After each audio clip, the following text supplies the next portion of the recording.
farmers. More than 77,000 young farmers to benefit from National Agricultural Land Development Authority agro-businesses. Inspector General of Police orders manhunt of perpetrators of Kogi bank robbery, set to review security architecture of states.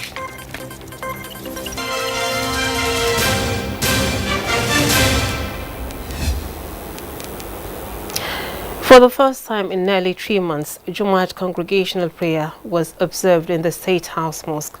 President Muhammadu Buhari was among the worshippers. State House correspondent Adamu Sambu has the report.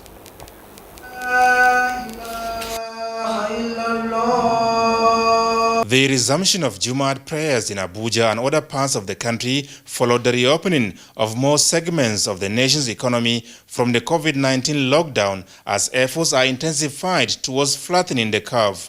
The chief imam of the State House Masjid, Ustaz Abdul Wahid Suleiman, led the prayers in conformity with stipulated guidelines on physical distancing. Allahu Akbar. The presiding imam admonished the Muslim faithful to at all times listen to health authorities, support and show understanding with the nation's leaders in the task of containing the coronavirus pandemic. He said nothing happens on the face of the earth that is not destined by Allah. Ustaz Suleiman, however, explained that solutions lie in prayers to Allah, taking precautionary measures, accepting responsibility, and avoiding acts contrary to the sunnah of Prophet Muhammad. For the senior special assistant to the president on media and publicity, Garba Shehu, President Muhammadu Buhari once again demonstrated leadership by example. The president as a citizen himself, but beyond that, as a leader of the people. He has a duty to show the Nigerian public the way to observe the prescribed protocols as they exist in the FCT. And I think this is what the president had done. Going through the check, who is going into the mosque? And then they sanitize their own hands. And then they keep social distance, inside. So all of it is to show Nigerians this is the way, and that is the responsibility of leadership. Without this, the war against coronavirus cannot be defeated. Otherwise, all of the gains that have been made will be reversed. So I think this is an essential lesson President Buhari has indicated and should be observed by Nigerians. Let's thank Almighty God for seeing this improvement and development. And let's continue praying that let's see the end of this coronavirus. And secondly, for the Nigerian youth, let them abide by the guidelines given by the PTF. And I'm sure the guidelines will pave a lot of ways for the ease of lockdown and movement within the country. Special prayers were offered to Allah for an end to COVID-19 as well as sustainable peace and prosperity of the country. From the State House, Adamu Sambu, NTA News. Fears continue to grow over the growth of COVID-19 in Latin America, with a number of confirmed cases in Brazil passing that of Italy to make it the second worst affected country after the United States. This is just as global deaths approach 400,000. Justin Bem-Unyi brings us global updates on COVID-19.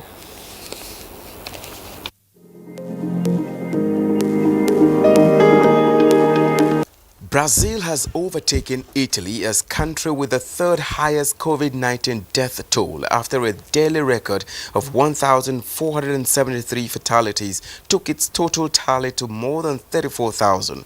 The figure published by Brazil's health ministry on Thursday night means only the United States and the United Kingdom have registered more deaths because of the pandemic. The official number of infections rose to nearly 615,000, second only to the US. In the meantime, New Zealand completely halted the coronavirus outbreak in the country. No new cases of COVID-19 is reported in New Zealand in the last 13 days. Prime Minister Jacinda Ardern said that the country's alert level could be reduced to 1 on June 10. New Zealand now has just one active COVID-19 case. It managed to eliminate this highly contagious disease by enforcing strictest lockdown in the world. Similarly, France has lifted the blockade. Head of the government's advisory committee on the response to coronavirus said the pandemic is now under control. And from Iran, the number of new cases of coronavirus dropped slightly from its new peak on Thursday, with 2,886 more people in the country testing positive for the virus in the past 24 hours, according to the health ministry. Meanwhile, British pharma giant AstraZeneca is on track, rolling out up to 2 billion doses of a coronavirus vaccine in September if ongoing trials prove successful, its chief executive said on Friday. For a global record of COVID-19 numbers, the number of confirmed deaths now stands at more than 391,400, according to the Johns Hopkins University tracker. A total of 6.65 million cases of infection have been confirmed. From this number, Africa has recorded more than 170,000 cases with over 4,700 deaths.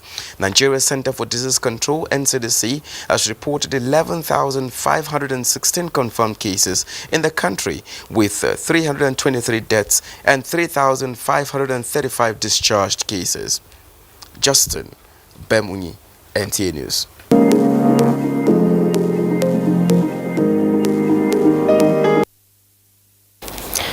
Meanwhile, the Lagos State Commissioner for Health, Professor Akin Abayomi, says the clinical test of hydroxychloroquine in the quest for the treatment of the coronavirus pandemic has reached an appreciable level. While briefing journalists in Lagos, the Health Commissioner disclosed that home-based care will soon be adopted in the treatment of patients. He advised Nigerians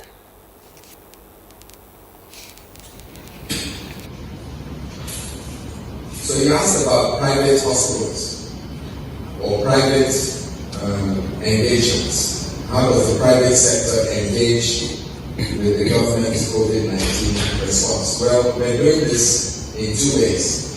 First of all, we're engaging with private laboratories that want to partner with government to test for COVID-19. This engagement is active.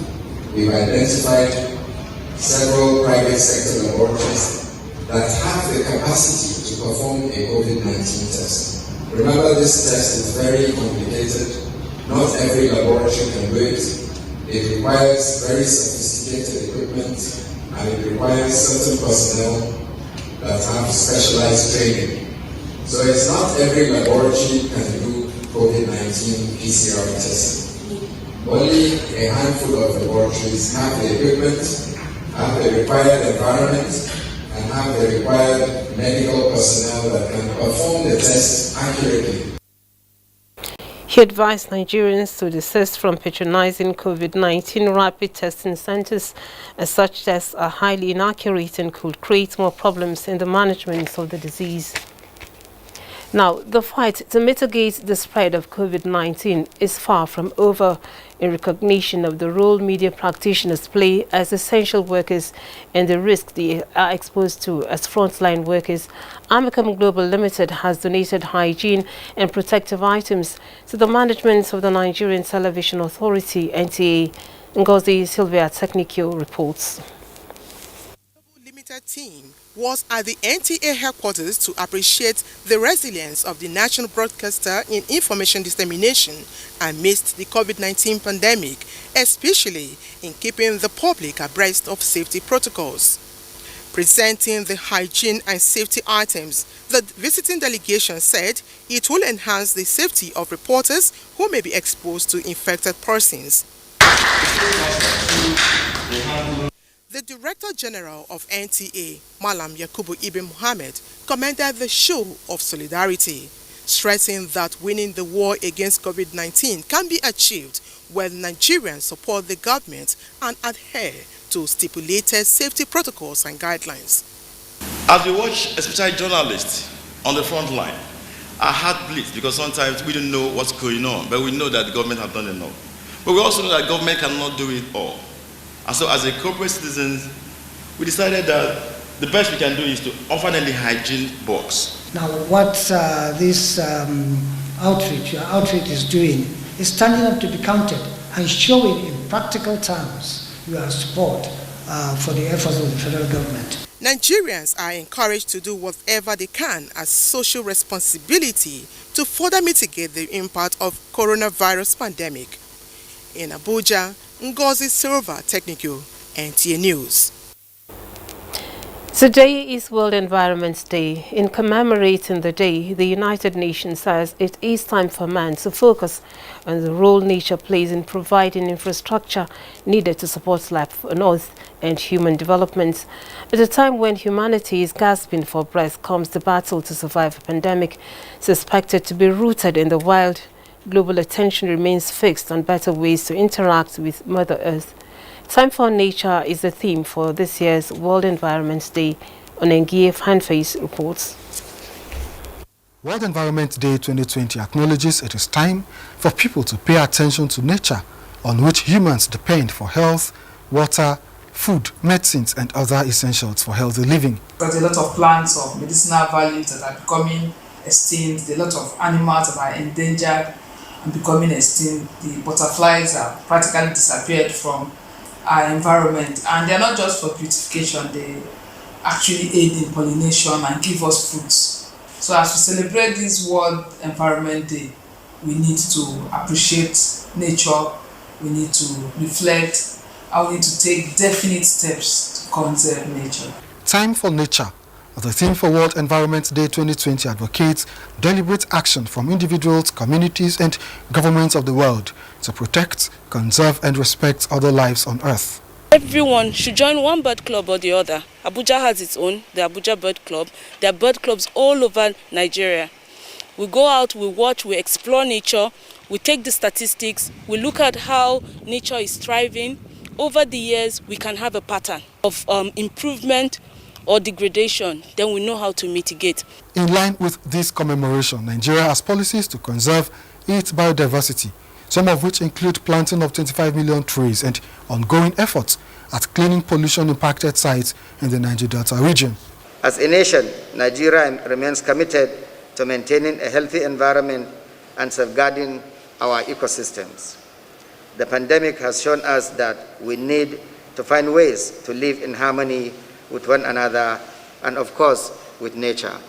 Creating time for nature affords man the opportunity to address deforestation, climate variations and change, biodiversity loss, pollution, ozone depletion, and other unhealthy environmental practices. In Abuja, Onengie Fanface, NTA News. Now, joining me for his line of thought on this year's World Environment Day is an environmental ecologist, Dr. Imani Ibrahim from the Bayes University, Abuja. Dr. Ibrahim, welcome to NTA International Studios. Thank you. Now, to give more context to the commemoration of World Environment Day, we want you to speak to the theme of this year, which is Time for Nature. The theme is quite self-explanatory in the sense that it is asking us to take a little pause and reflect on the nature that we have around us, our natural environment. When we talk about nature, we're talking about all the plants that are out there, the forests, we're talking about the animals. We're also talking about the natural resources like the minerals that are obtained from there, as well as other cultural heritage that are found in nature. So when you look deeply, you will see that this nature or natural environment is very important in sustaining life on Earth.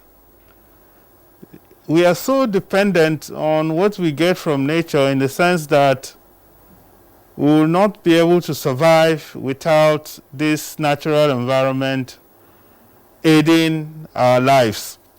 For instance, all the air we take in, the oxygen we breathe, comes from nature, from trees in the forests and the coral reefs in the oceans. The water we drink comes from nature. A lot of the fresh water we take actually comes from rainfall either as surface water or underground water.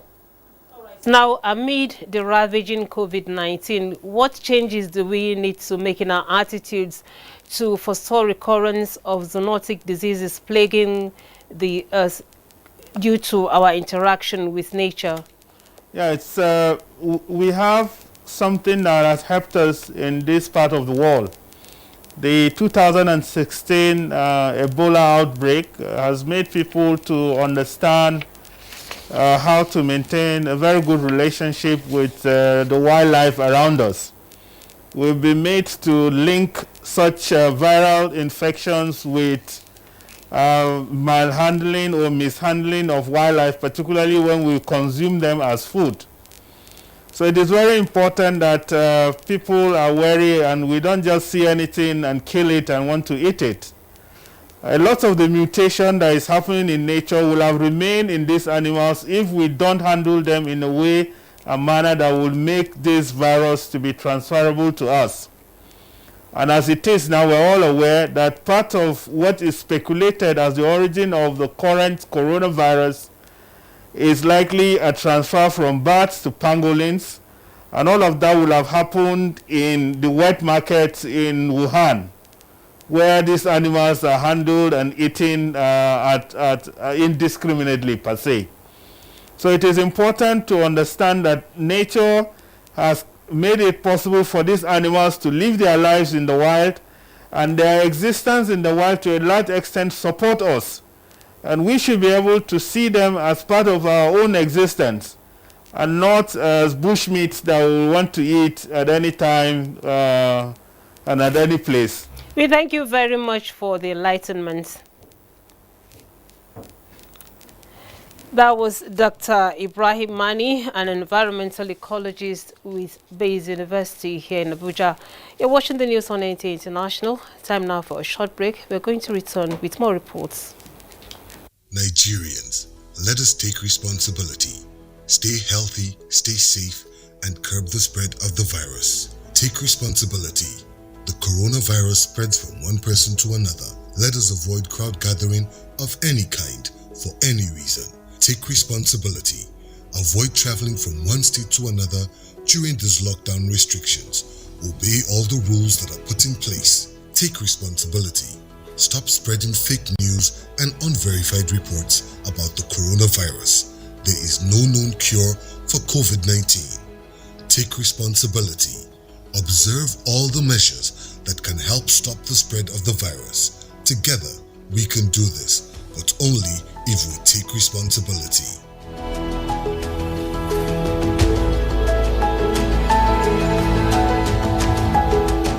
This message is brought to you by the Nigerian Television Authority, NTA, Africa's largest television network. Thank you for joining us again.